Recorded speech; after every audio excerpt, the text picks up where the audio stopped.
depending on the subject. The statement may change depending on what type of institution. So if you're sending this statement to a large institution versus a small one, both undergraduates, they may want a different perspective on your philosophy and your execution of that philosophy. So you need to think about these questions. What motivates you to learn a subject? How do you expect the outcomes of your teaching? What is the student-teacher relationship that you want to achieve? And see, these may not be things that you think about because you're not teaching, but you've thought about them from the student's perspective. Reflect on the good practices that you've observed and experienced and the bad practices. How do I know when I have taught successfully? If you don't have teaching experience, you can't really include that question. But you can propose how you can assess that. What habits, attitudes, or methods marked my most successful teaching achievements? So did you have teaching experience and you just wrote about maybe awards?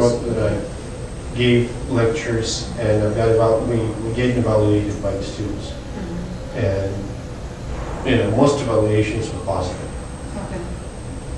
So in your statement, did you say the evaluations were positive? Or yes.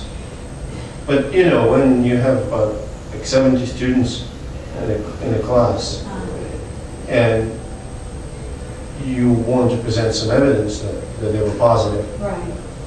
It's really not easy job to pick some because you're being subjective, Well, or you just draw. Was there an assessment of that? Was there an assessment with a numerical value associated with Yes. good job? Well, in the end, there is an average numerical value Okay. that gives an idea of what kind of job.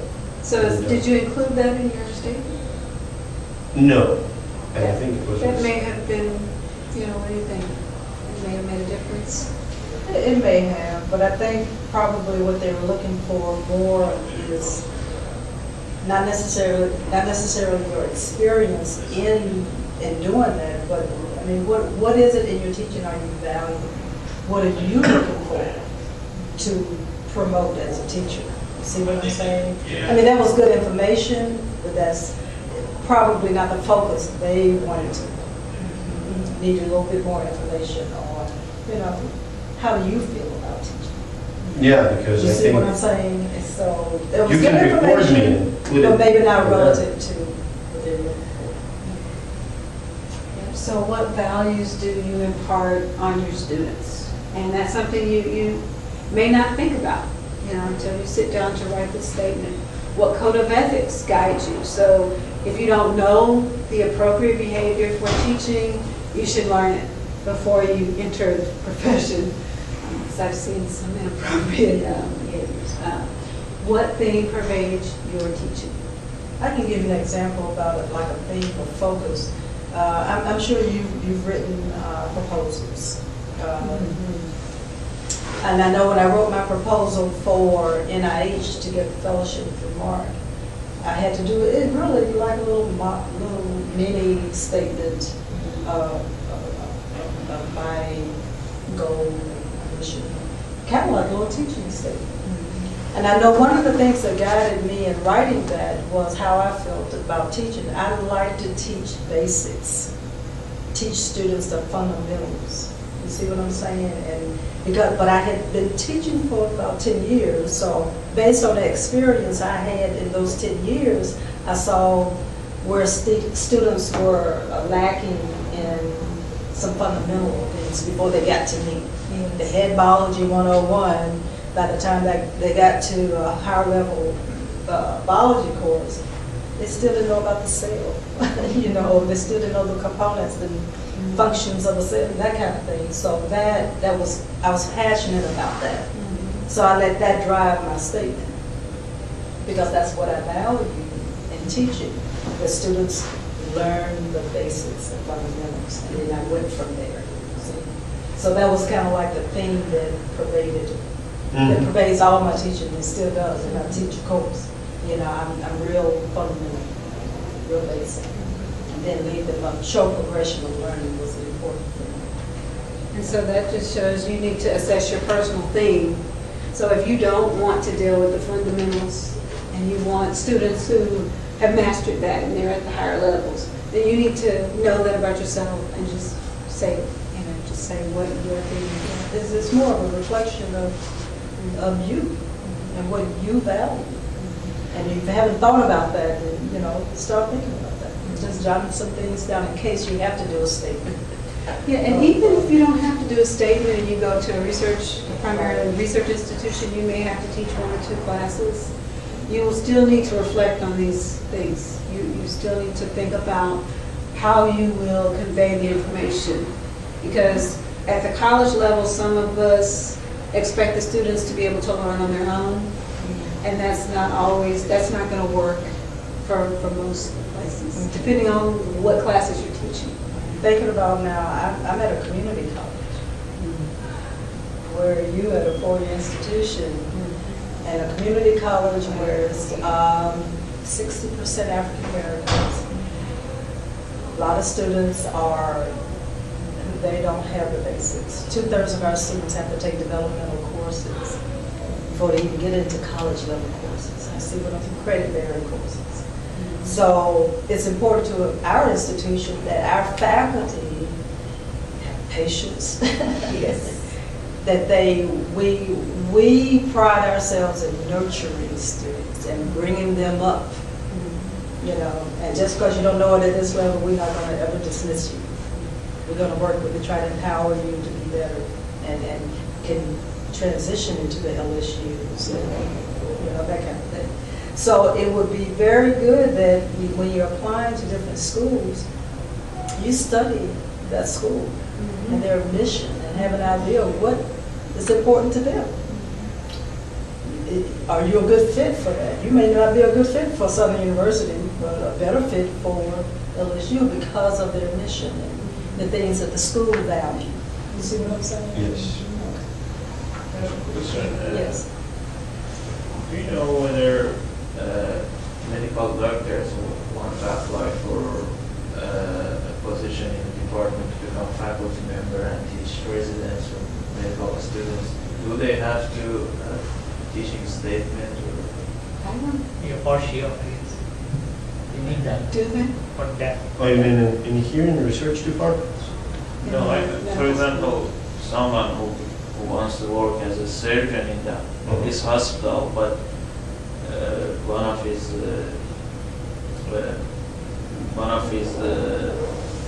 responsibilities is to teach this medical students and residents. Do they also need to have research teaching statement? From every faculty I is think so. building has to have.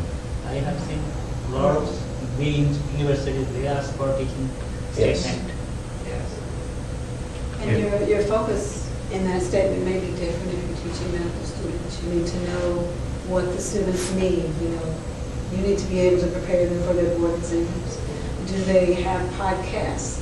Will the students be in class? Are they required to attend? So if they don't, then you need to know how to develop effective podcasts. So that may be a skill that you haven't previously gotten. So teaching statement is a general thing, it's not specific for basic science. It's a general thing, but as you apply for different positions, you need to put it in the discipline that you're applying for. That's your expertise. You may need multiple statements. So if you're applying to a research institution, that statement may look a little different than an undergraduate institution. Okay. So the purpose of the statement is for you to reflect on your teaching style, your your presentation to your students, but it's also so that your employer can assess your style. Is it a good fit for the institution? And you have to use it to stand out. So that is a way that you can stand out among the other applicants. Okay. Next slide. And I just want to, that second bullet, even if you're not going to teach, you may just want to do this for a personal reason. Okay. You may not go to teach necessarily a faculty in, you know, in an institution, but even in your laboratories, you're going to have other students come through that you may have to train and teach. And you can apply some of this. You already know your teaching style and what works and what you do. That's true, because that reminds me of when my experience teaching students in the laboratory, a few students in the lab. That was different than when I had to design a laboratory for 32 students, prepare all of the equipment, the reagents. It's more of a recipe type instruction until you get to the upper level courses when the students can have more of a hypothesis-based training. So that reminds me of that. So the contents, what should be in it? So your conception of how learning occurs. Think about, and Dr. Robinson may mention more about this, but you have to think about how to appeal to students with different learning styles. So you learn one way, but when you are giving instructions, you need to appeal to students who learn different ways. And that's something you may have to research and find out. Okay. So you need to know or have a description of how your teaching facilitates student learning. So within the statement, you need to have an example. If you say you want to emphasize student-centered learning, then you need to have an example of an exercise that would give that outcome. A reflection of why you teach the way you do. Okay, that should be in there. The goals you have for yourself and your students. How you're teaching enacts your beliefs and goals. What for you constitutes evidence of student learning. So more and more we have to assess everything. So you need to think about quantifying the learning process from beginning to end, quantifying and assessing your teaching, the ways in which you create an inclusive learning environment. So you have quiet students, you have the outgoing students, and so all of them need to be involved in the learning process, and you have to figure out how to get them involved. Your interest in new techniques, activities, and types of learning. So this is an evolution. I do not teach the same way that I did when I started in 2003. I have learned new things, and it's every semester, every year, something changes. I have to make adjustments. And with, you know, the technological age, I include cell phones in my lectures, which is, my colleagues initially were shocked. So yes, my students use cell phones in the classroom. Why? Because, have you heard of clickers? So clickers are similar to a remote control. So while you're in class, they can take a quiz, and they use a clicker to answer questions remotely. And then there's an assessment, and you see the results, how many got it right, and I can assess if they're understanding. So I used the traditional clickers in the past, and then someone contacted me about cell phone clickers. And I tried it, and the students love it. They don't have to have an extra device. They just need to be able to send text messages. I address the cheating issue because it doesn't matter if they cheat. I tell them, if you cheat, you're just cheating yourself. The purpose of this is to learn, and you can use it for that purpose or not. And so they actually work in groups. So cheating is not an issue because they have a question and post it, then they answer the question, they discuss it. And so the point is to learn. And that is something I never thought I would have done, is use cell phones in the classroom. Okay. So the point is, be ready to try new things. And that quote down there, if possible, your statement should enable the reader to imagine. They can see you. If they read your statement, they can see you in the classroom. That's how kind of detailed that if you include those things, you're agreeable. And the other thing I wanted to say was, I forgot. That's okay.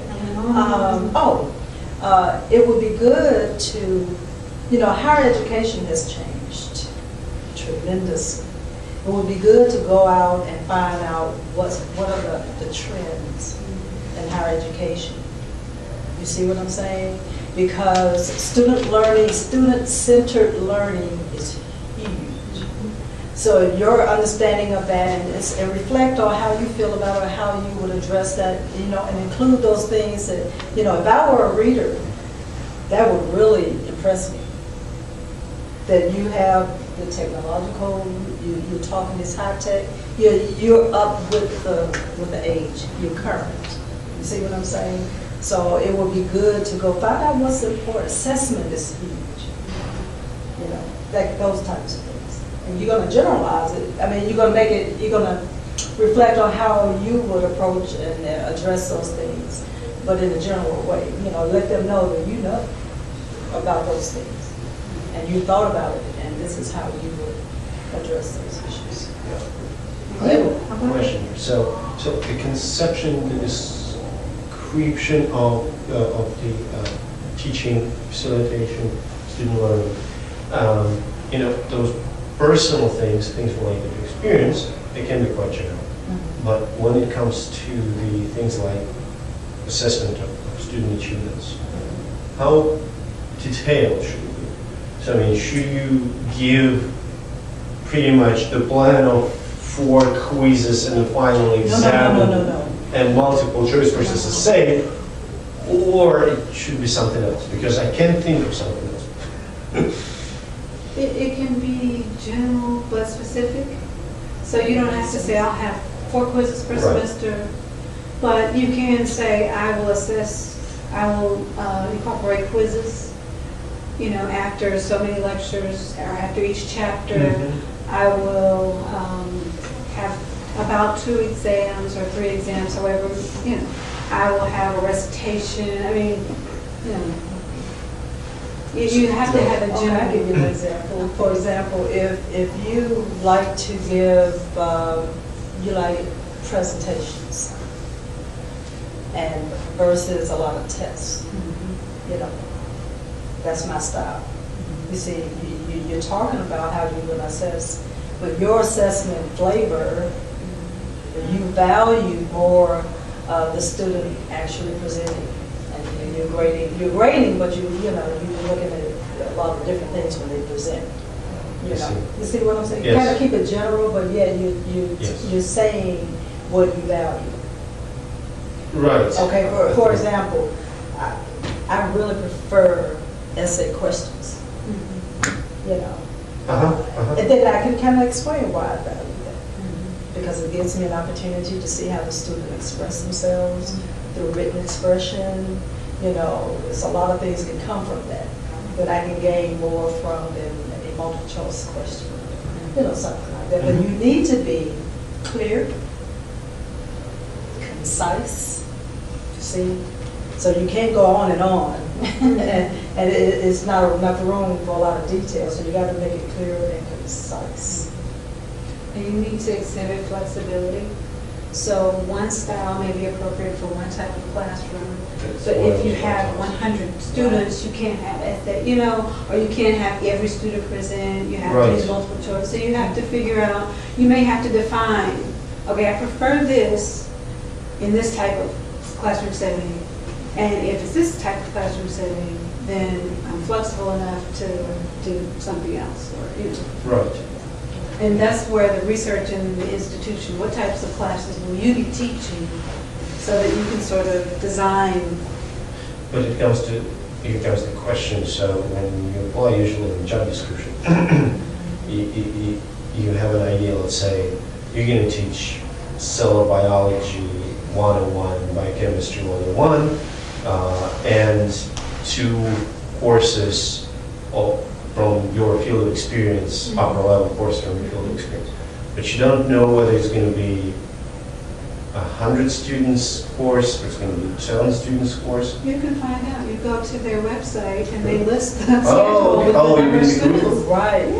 And I was going to say that too when I said, make sure you research the institution you apply for, and know that the mission.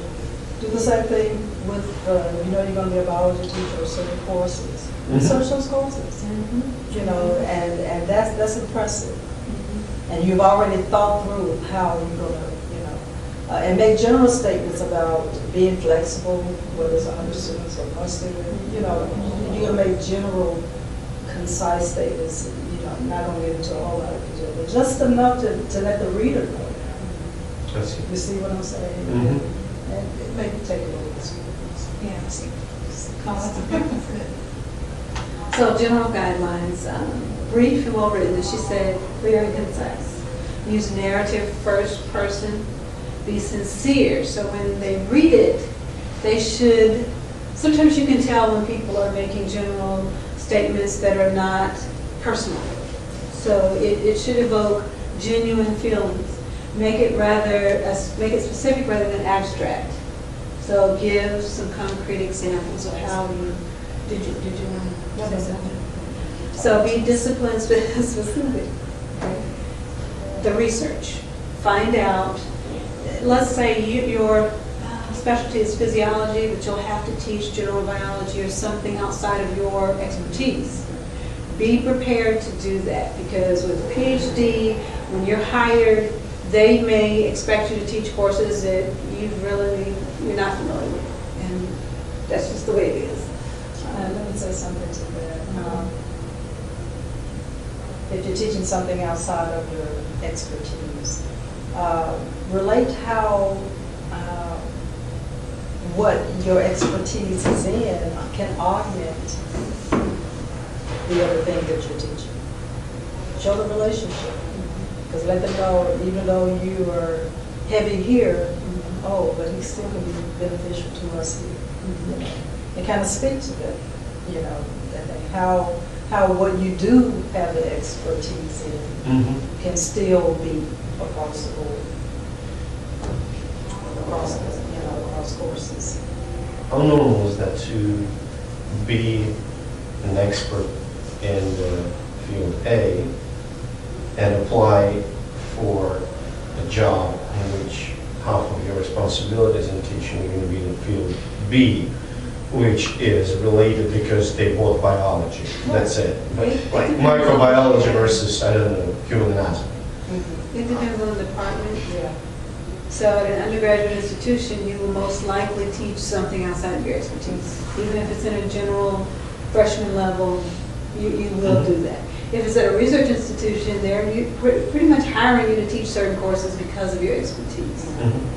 At a community college, you're good. You see what I'm saying? Yeah. And that's what she's saying. Yeah. You know, the community college, when I started teaching medical lab tech, there are 7 disciplines within clinical lab science. And you may specialize. My favorite was blood bank, immunohematology. That's where my expertise was. But I had to teach all of them. Do you see what I'm saying? Because I trained in all of them. And you teach in microbiology, but you took general biology. You took anatomy. You see? So the community college will work better than maybe at a research institution. And they look at your transcript to see what classes you've taken, and they consider that, I mean, even if your project is unrelated, they'll say, well, you took neuroanatomy, so if we need that class taught next semester, you can teach it. Avoid jargon and technical terms, you know, and that actually may be important for your research statement as well, but we're on teaching. As they can be off-putting to some readers, especially if they don't know what it is, they don't want to look it up. If you have to use it, make sure you state or define the term. And it should be very relevant to what you're saying. You know, too much of it gets annoying. You don't want them to put your statement down, okay, because they're... Make it reader-friendly. Yes. As an evaluator, some things for SACs. One thing that we're taught is make it reader-friendly, because if you frustrate the reader, they will put it down, and they won't even read the whole thing. See? And you got people reading that are not biologists sometimes. They may be just educators, you know, and they're looking for these general things, and not all of your smarts and technical terms. And as we said, try not to repeat what is in your CV. Okay. Be humble. Mention students enthusiastically. So the students are the center, they're the focus, no matter what institution it is. Because these days, with all the budget issues, if you apply to an institution in Louisiana under the GRAD Act, then it's all about recruitment and retention. So you may feel that in a 300 level course, you don't have to go over the basics like you mentioned. But if it helps the student pass the course and then graduate, then you should be willing to do that. Okay? So make sure the student is your priority in every case. Just somebody's You have to move it in. And the other, Mike, I think came and plugged them. camera plug. The power cord. Oh, okay. Yes, we get it right there. and the other thing I want to mention that wasn't on that slide, show your commitment to that institution. Show your commitment. Say things to let them know that you're committed to them. Just wanted to make sure. You mentioned you go the extra mile. So sometimes you have to, I just go to left, yes. sometimes you may have to engage in activities that you didn't expect. So I didn't know that I would be part of the recruitment effort. You know, you have to go to churches or schools to speak to prospective students. So there are several committees that you can be on. It's there, it's there, it's going on. Okay. It was an early Okay. warning. Oh, It's all right. okay. It's working there. Yeah, we're gonna skip some, how much time? Oh, okay, should we just go to the How much time exercise? Huh? Well, it's up to the fellows. This room is reserved like up until 2:30, so in this Maybe case, we can we're skip all fine. of this and just go straight to the do's and don'ts and then exercise. Because we've sort of covered some of it. We'll provide you with this information so that you can review it. But you need to think about your objectives as a teacher. You'll have to write objectives for your course. So you need to self-reflect and think about objectives for you as a teacher, and then also think about what type of objectives you want for your students. What methods should you use? So you may want to look for the current research that she mentioned about teaching effectiveness and those teaching models that are working, and especially for our STEM students, our science, technology, engineering, and math students. Those classes are different.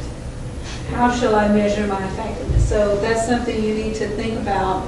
I use the clickers to assess whether I'm conveying the information, whether they're understanding. And I also include it in my student assessment, so they're rewarded for completing the assignments that I give them.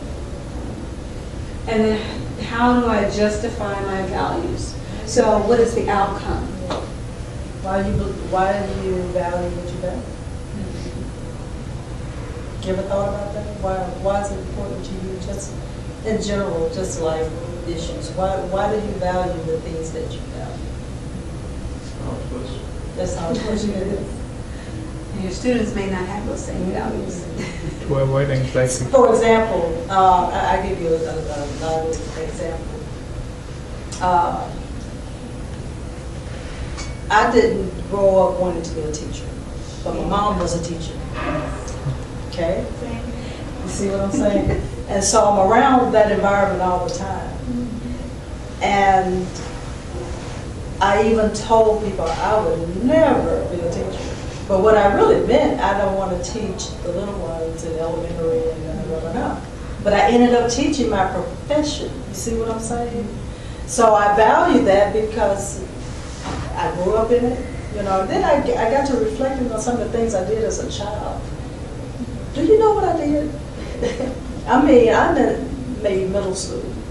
In the summertime, when the schools are out, I'm collecting kids all over the neighborhood, having school in my house. Come on, you know. I actually have them with encyclopedias, looking up, doing reports.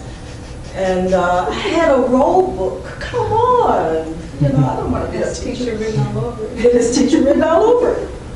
I had a roll book. I gave them tests. I graded them. I sent home report cards to their parents. I'm acting out, things, but never had an idea that I would grow up to be a teacher. But it was a different type of teacher, when a teacher like my mom. So you have to, why do you value what you value? That's why I value what I value. I don't know what that is, but. So what are your teaching goals? Questions to ask about student learning outcomes. Do we have that handout? We may not have that handout, but you need to think about your expected student learning outcomes. How will you know if they've learned? And it may be beyond the exam or the presentation. It may be beyond that. You may have to follow them and know where they end up, where their career is. So connect with the Alumni Association and see if they end up where you've trained them to be. All right, so think about these 6 things. I'm going to go through them quickly so we can get to the exercise. Cultivate, maintain enthusiasm. When you get up to speak to your students, if you're sort of uninterested and express that, they will also. If you're enthusiastic, that energy is contagious. Preparation and content. Preparation it takes more time than the actual teaching process. Identifying objectives and deciding course content. That is time consuming. Designing learning activities, very time consuming, and you're constantly changing. And when you change your textbook or your primary resource, that's even more time. Classroom policies and procedures. Developing a syllabus is more time consuming than you can imagine. And it depends on the institution. Some institutions have components of that syllabus that are required. And then you have to think about, it's sort of a contract between the student and you. So if you don't put it in the syllabus, then you're not bound by it and they're not bound by it. Okay? You can implement rules as you go along, but your syllabus is the contract, so don't put anything in it that you're not going to stick by, because they will call you on it. And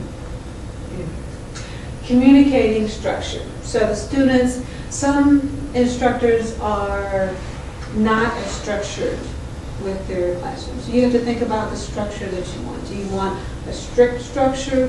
Do you want a flexible structure? The students need structure no matter what you choose. But which one works better? It depends on the class and your personality. So there must be structure. Students get anxiety if they don't feel guided, or they can go to something written, something you've posted online.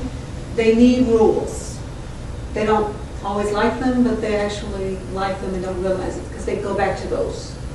Do you have anything that's going to talk about? Okay. Next one. And you have to convey that to the students. They have to be crystal clear on what your expectations are. And it's amazing. Sometimes if you increase the expectations, they may think they can't meet them, but if they know they have to meet them to pass, they will meet them. Stimulating student thought and interest. So that also speaks to the type of learning styles. You have to appeal to those who are auditory learners, tactile learners, visual learners, and you have to go beyond yourself. So you may be a primarily auditory learner, and you may want to just speak to the students.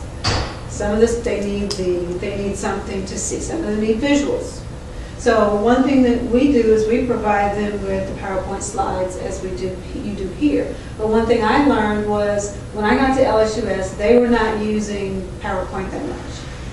And so I had to adjust. I had to use the traditional approach. So I had to use the blackboard, the whiteboard, whatever was there, the slides, and hands-on exercises. I had to be flexible. Okay? So do you make your students think? And they need to speak the science, they need to write the science, they need to discuss it with each other, not just you. So peer learning is the new thing. Discussions, group work, collaborative learning. We all have to collaborate in science. That's how we survive. And it's the same thing with the students. It's very effective.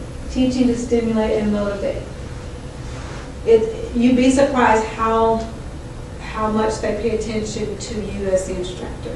Even when you're not in the classroom, if they see you in the lab, if they see how you interact with students, they can tell if you are interested in the topic. Explaining clearly. When I entered LSU-S, I was accustomed to presenting as if I'm presenting to my peers.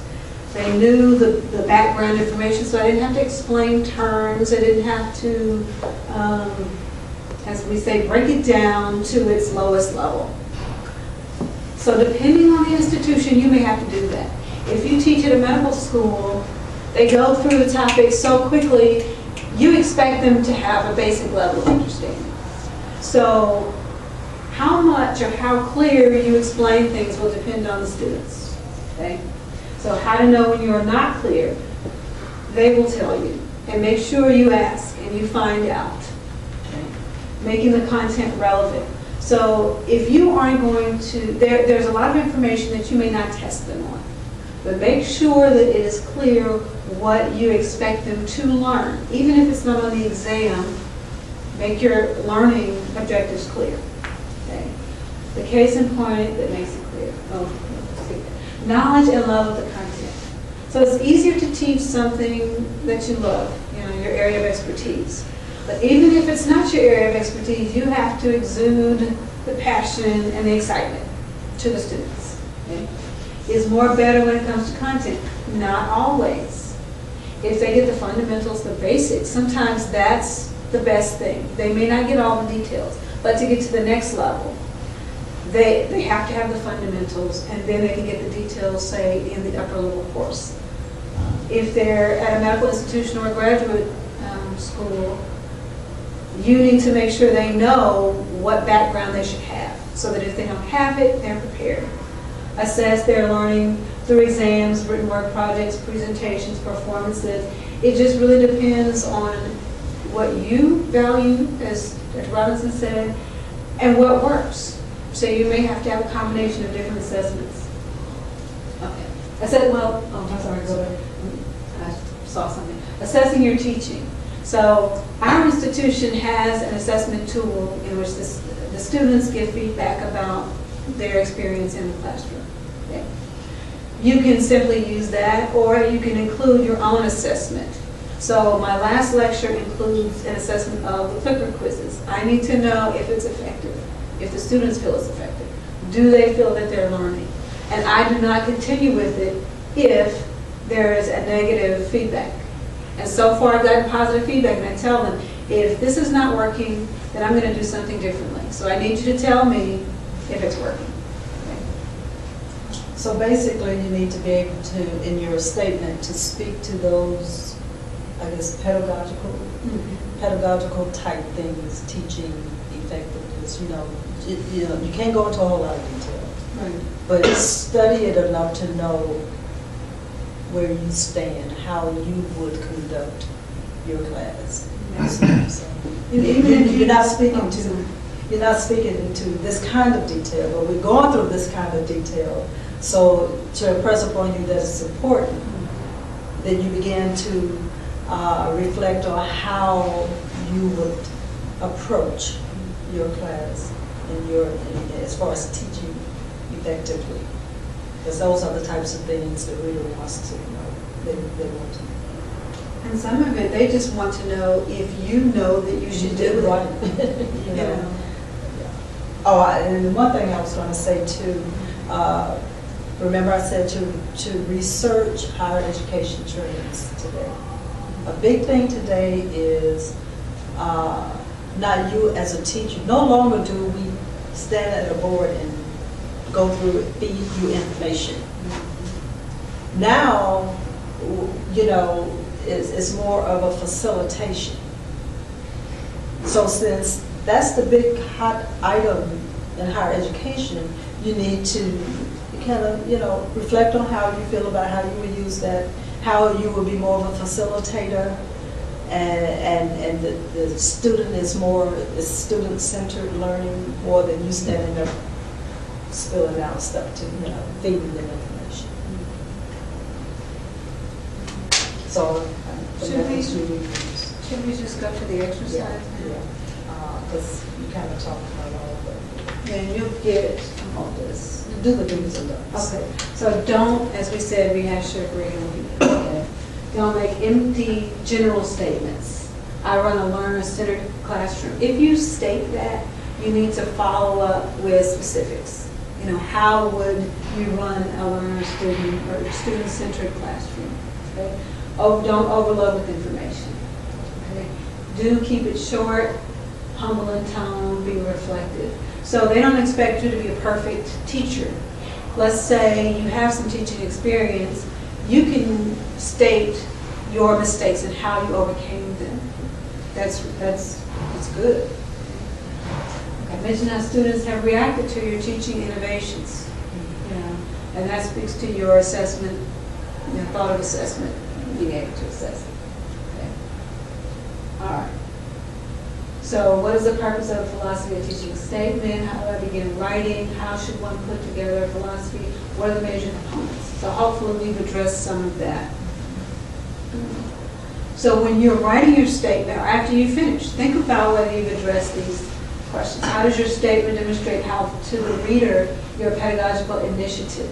Does your approach to teaching show good judgment, careful planning, or flexibility when appropriate? We discussed that. How does your statement articulate openness to different perspectives? And how will you demonstrate this? So always have an example. I believe this, and this is how I can demonstrate what I believe. Does your statement show awareness of disciplinary conventions or expectations? As we said, know the field, know what's expected of the institution. How are these ideas consistent with the way you have constructed your courses? And as if you have teaching experience. Okay. What words reveal your teaching values? What is your teaching style? You may not have thought about your own style. Think about teachers whose style you prefer and how you can use some of that for your own style. And also think about the ones you don't prefer. Because that was a real motivator for me. And we'll call you next. How does your teaching experience help you understand how and why you teach? Does your statement gain your readers' confidence and respect? So make sure you have someone else read it to help you. Because once you write it and read it over and over again, you don't have an objective perspective anymore. Is the content of your statement relevant to the discipline? Are you knowledgeable without coming across as opinionated or dogmatic? What will your reader remember the most about your teaching philosophy statement? Okay. So we've included websites and resource information. And we're going to send that to you if you would distribute it to everyone for me. Do you mind, because some of the fellows, somebody just cannot come over. Okay. So we have sort of a file sharing thing. Okay.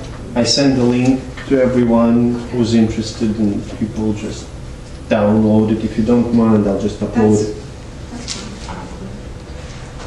In those links, will that include, you mentioned a number of times, going out and studying what's currently innovative and in the field and being used effectively. Is that included there, or how do you go about actually doing that? I mean, do you survey mission statements from various institutions to find what might be effective there, or what they're trying to implement and use at that institution? Or, I mean, Well, is there literature like on teacher that. forums that? Well, I don't know if there's a forum, but there's literature in physics on effective teaching methods for physics and then biology. So we don't have links, do we have? I don't think we have links specific for that, but I took an online course last summer and we discussed some of the new teaching methods for our STEM students, and that involved, I had already started using clickers, but I changed based on that research and included the group discussions. So it's something that you can look up. Okay, so And I can give you the links that I have, the papers that I have. They may not include everything that you need, but I can provide you with And I some. imagine there's probably oftentimes Journal like teaching. minutes from a meeting or a conference that was And there- convened for teaching and whatnot. Yes, I haven't attended any of those conferences. You haven't. To what else? The teacher conferences, higher ed. Yeah, so she has. Now I saw it, you may not have heard of it, but I'm trying to think what it stands for. National, it has to do with staff and faculty development. It's a big conference every year in Austin, Texas called NISA. And they have a lot of sessions, so to speak, teaching pedagogy, and all of those specifics that we were talking about. And then SACS does also, relative to accreditation and meeting standards, educational standards, what teachers should be doing, so they have sessions to teach different pedagogy. And Dr. Lisa Robinson in the biochemistry department published a paper with one of the chair of biology at St. Mary, and it was basically an article about an effective teaching tool or exercise for a specific lab. So, you can get general information that is interdisciplinary, or you can look for specific articles for the field that you're pursuing. And I can send you some things, like some links, or, some websites that would be very, very helpful. That would be fantastic. This is just, I thought this was really the teaching philosophy template, to kind of guide you in writing the actual statements. And so it has like 5 different types of paragraphs, that you can speak to these different things on this template. Then you should be good. It's kind of like a guide. One paragraph you're going to talk about your aspirations, your goals, objectives. The next paragraph, methods how I consider to reach these goals and objectives. Then a third paragraph, how will I assess student understanding? Fourth paragraph, how will I improve my teaching? And then lastly, are there any additional considerations I want to call attention to? So I thought that was really nice. It's just like a little template. You can expand it, as necessary. Now, what the little exercise, and the one that I said, I brought some examples of teaching statements that I want you to evaluate. And they're short. I made sure they weren't 5, 6 pages long, maybe a front and back on some one page. So what is the standard? Huh? What is the standard page for teaching statement or? How long should it be? 1 to 2 pages. 1 to 2. Because 1 to 2 pages. There's some 3 to 5 pages. The maximum institution has like 2 to 3 pages max. Yeah, I wouldn't, definitely don't go over 5 pages. But I think a good happy medium is 3, not to go over. But a good one, I see 1 to 2 pages more than the 3 to 5 pages. Okay. And we put a little rubric. I noticed that a lot of institutions specifically now underline that you should have 1 page. And that's statement of you need to teaching follow philosophy. their guidelines. 1 For page. sure. It's not. For sure. Because I'm telling you, if I were a reader, and I've already let people know that I want 1 page, and you send me 2, I'm not going to even read it. I promise you. And do you know they have hundreds of applications to go through? When we, for our special allied health and nursing programs that have admission, you have to apply to get into those, we set those criteria, and in the rating sheet, we assign points to those criteria. If you don't follow them, you adopt points accordingly. And some things, if you say you require them to be typed, and you don't type it, I don't look at it. I mean, you see what I'm saying? So whatever their guidelines, this is just general. But each institution is what different. Okay.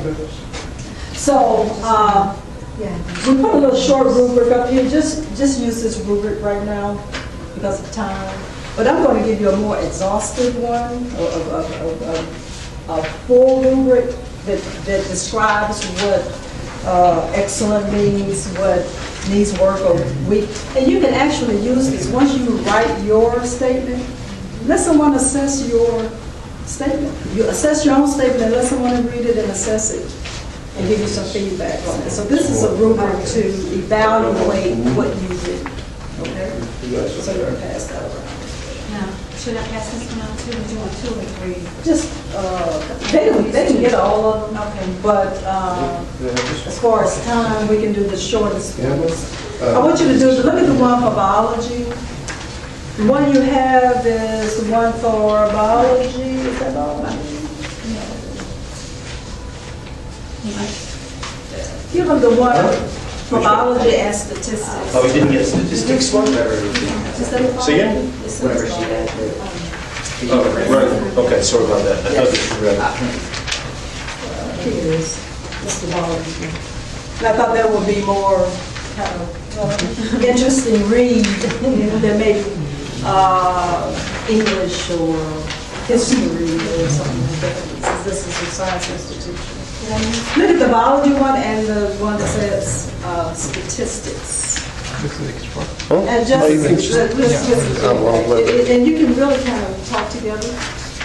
Maybe work together, talk together, and then give us some feedback. What you think, just on the knowledge that you have right now, what a statement should include. Which one is the biology one? He has it. Oh, we did. But they can get all of them, we'll have all that. Got this one. That's the only thing we'll have to do.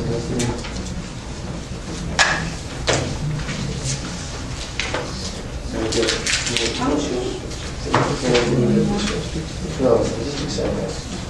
We got something.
So which one have you read? You still reading? Statistics is the teaching statement, right? That's really was interesting. And I didn't read it carefully, but just perusing it, I thought it wasn't real good, just perusing it. I mean, we're giving you your opinion after you read it. Well, I think I would at least invite this guy to the interview. Huh? I would at least invite this guy or gal to the interview. For the statistics? This one? Yes, because it's very clear, very concise. He or she doesn't go a lot about personal thing, but this guy, gal, knows what he or she talks about. Absolutely, that you can Yeah, see. not only perused this, Huh? I don't really know the context of it. So maybe the format is poor, but the bullet point content and clear statement of teaching objectives, methods, and outcomes, they are absolutely clear. There's no personal statement at all. And that's why I think that the writer is absolutely memorable. So that's 100%. At least I wouldn't, that would go to the stack of telephone interview or the personal interview. Absolutely.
Any thoughts, any feedback? Opinions? Just first impressions. I know it takes a little bit more to do a true evaluation. It would be nice to compare them, but this one is decent, but I think the person is a little bit not concrete in some of the statements. There are too few examples. Some cliches that The biology one? the teaching tool was Rachel Adams. The biology one, I didn't get to that yet. So she's that and it gets better in the middle, but in the beginning and in the end, it looks like it was pretty much copy pasted and edited from examples. I mean, it's not it's very cliche in terms of what is said there about personal experiences and driven forces, things like that. I would say just skip this part and go to the basics. What you're going to do, and what you're going to do is describe very nicely. Although it starts, the second paragraph starts, for me, it starts very cliche again, and then you have to, oh, okay, here's the person says what she actually did, but it is kind of covered with too many words for me.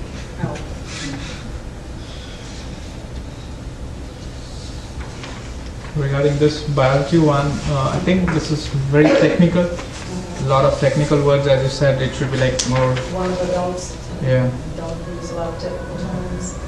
Yeah.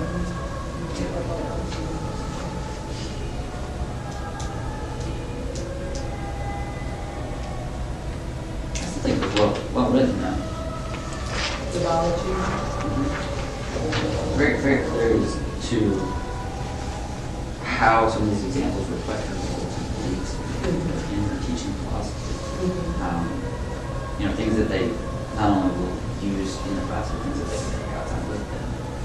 It's important showing that it has applications beyond just being able to regurgitate it on the test or something.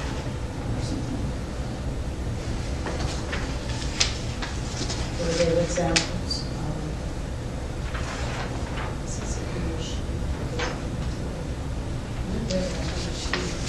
It's interesting you said she, when you read it, you interpreted, she said that it was a female. it felt like females. Well, yes, I think without That was my having read, impression also. without having read the she at the top, Right. I think that it would. Because I didn't see the she at the top, but I interpreted it as. Had that impression.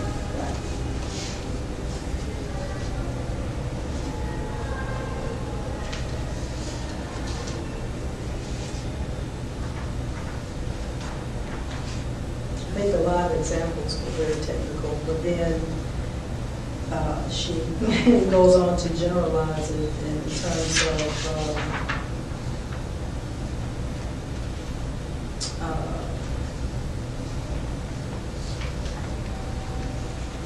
what's important to her. For example, after she explained that, she gave an example of a student working in the lab. She got a little technical about, L480. If I was just an educator reading that, I would know what that is. But she goes on to the end to say, and I found that it's important to consider the background motivation or the amount of time I had with the student in creating a research environment, lab also. She then brings it back down, and maybe that was a good way to get away from the technical talk, to make it more relative to teaching, in the teaching environment. So that was skillful, And examples may involve some technical terms, but you got to get back to generalizing it and make it applicable to what you value in the teaching process, rather than just stay there with the technical information. And I think she did that pretty well. How she assessed students, asked students papers, keep them from getting overwhelmed. collaborations and grammars important to her. Well, and there's also a section in how she plans to develop as well. So she's not so regimented or rigid in her ways that she won't seek out ways to improve her teaching style and her way. So do you see a need to be that technical in her examples? I don't believe that Is that a as place where much it could be detail improved? needed. I think that would be an area of improvement. A little area of improvement. But had she not done that and brought it back down to generalize it related to teaching styles, then it would have been really a bad thing. Right. Let's just leave that out there. Anything else that you see where she could make improvement? Just looking at it and not in a lot of detail, that was just one thing that stood out. But it was good that she, still spoke to teaching what she valued and all of that. What you think? About this one? Biology. Biology. So I think that this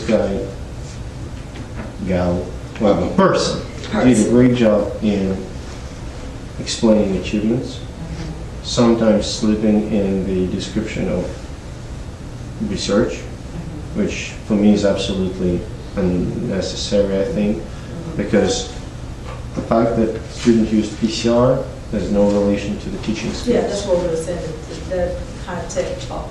Well, it just, you say that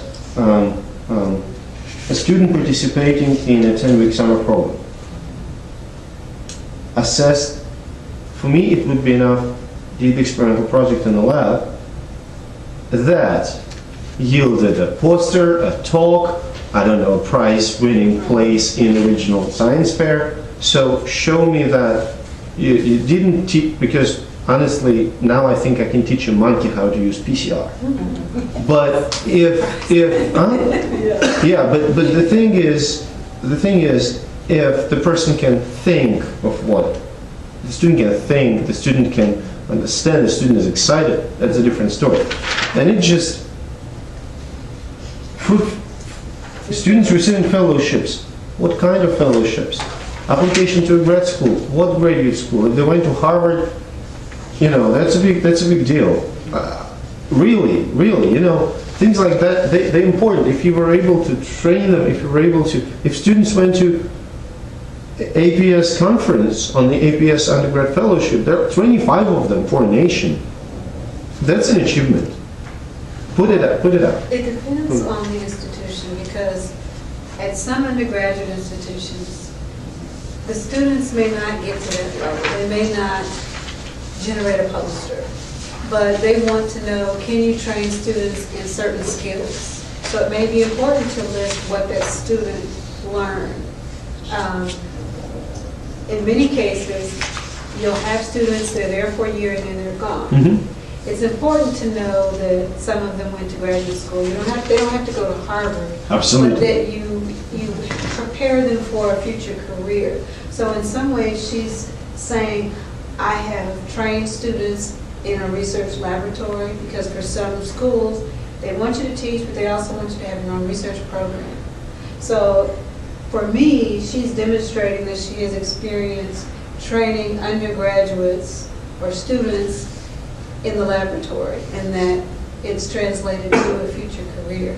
It doesn't have to be, it will not always be as fruitful as it, I agree. Harvard or whatever. But most of the students, if you can just give them the skills, that's sufficient. That's sufficient. They may not create a poster, but if they, you would be surprised how difficult PCR is for students. Understanding, yes. Yes, but we want them to understand and be able to do it. So, it can go both ways. You may be giving too much detail, but then it depends on what institution, what Exactly. department, what do they want the students to learn and how much, and so I guess whether this is a good statement or not depends on where she sends it. Yeah. That's why it's good to research the institution you're applying for, and even the department that you're applying in, to kind of get a feel of what is important to you. You see what I'm saying? But I still think, this person had 10 weeks to train a student. And it's impressive what she's done. Emphasize the achievements. Get rid of all the technicalities. People either know what you're talking about and they don't need the details, or they don't. They don't need the details again. Right. And I think the only problem with this is that it's a lot about what you have done. Methods are described fairly well, but I didn't see a convincing description of the evaluation, and I didn't see a convincing description of what you're going to do once you get hired. I'm going to build the course this way, this way, this way, and there's going to be this kind of evaluation, what you were talking about. And that is what my teaching statement looks like. So. And it's a good idea to even speak to how you will be a benefit to the students at the institution, because of your teaching style. The students will benefit how it's.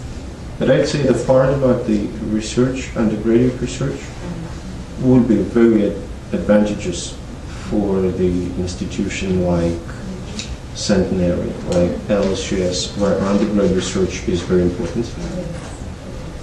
If you know how to work with those guys. Yes. Any other comments before we kind of conclude? I have to get back to you. Any other comments?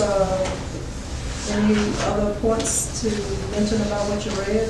How do you feel about what you read? Do you think they were pretty good statements? Biology, I wasn't totally impressed with the statistics. So it just kind of depends, but use that rubric. If you have to write a statement, seriously, use that rubric and evaluate your own statement. And then let someone else apply that rubric and give you some feedback. I would never just write it and not get any feedback from somebody. Send it off. And you may have to change your statement based on where you apply. I don't think you can send the same statement to just a same statement to any institution all over the world. You know how you like your CV. You're going to have to personalize it. Pretty much this one is more structured than this one. Which one is that? The one that says The statement, psychology. it's kind of more structured, but the problem is the same. It's more about how you did what you did, and not what you're going to do in the future. Yeah. So we can get that you were an excellent teacher, but what about the new environment? So you have to personalize it to. You have to personalize it to the institution. You really have to. So what's your preference for those statements? Which one is your preferred for these? The ones I read, so I like the biology one. Biology. And the psychology one. Yeah, the psychology one and the biology. I didn't like the statistics one. And it may have been, like I said, I took a real fast look at it, and it may have been the presentation. Let me tell you, the presentation is key too. And formatting, all of that's important. So but I like the biology. With the statistics, I was looking for something else after I read it. I feel like something was missing. They gave some good points, but something was missing. I don't like just the bullet format. That's just personal. I like you to tell your story. I like a well-written narrative. Well, and I like the narrative approach. It comes off as cold. Yeah, it's just. But for me, it's an optimal thing. So Right. personally, that's It was what I'm looking for. Yes. Absolutely. But that's more of a CV style, you know. But you're not talking about these things in CV. You know, you're not talking about how you're going to teach in CV. Right. And here is Right. our specifics. And remember, we said it should be a narrative, not just for the students. But it's definitely one outstanding one. Yes. You know, you're never going to get anything like that. Well, it's like you're like generalized, like things that you were trying to tell us. Like here's the students need to see instructors who are passionate about their field. But there's no example of how that should be conveyed or how this individual conveys that through their students. It's just kind of here's what you should include. You know, so this is almost like a generic format for how to write a letter or a teacher statement of what to include, but if there's no actual substance to Now, it. one last question. Did you read any of them, and as you read it, you can visualize that person teaching?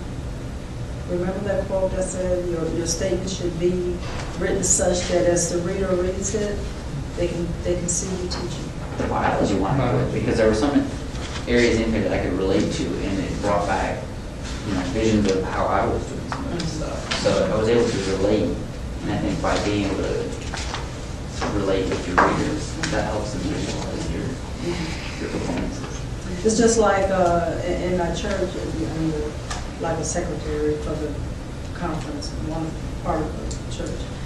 And we have to send our minutes off to editors, you know, they edit and all that, proofing. And I got some feedback from one of the readers, and she said, you know, as I read your minutes, it was like I was there. That's how your statements, as they read those statements, read your statements, the reader should, it's like they're sitting there in your classroom. Okay? That's my final statement. I thank you for coming. I hope we helped you. A little bit. Yeah. Thank you. Well, In a short period of time. for us, it's a great opportunity. Thank you very much for being here. Oh, Thank you. Thank you. Thank you.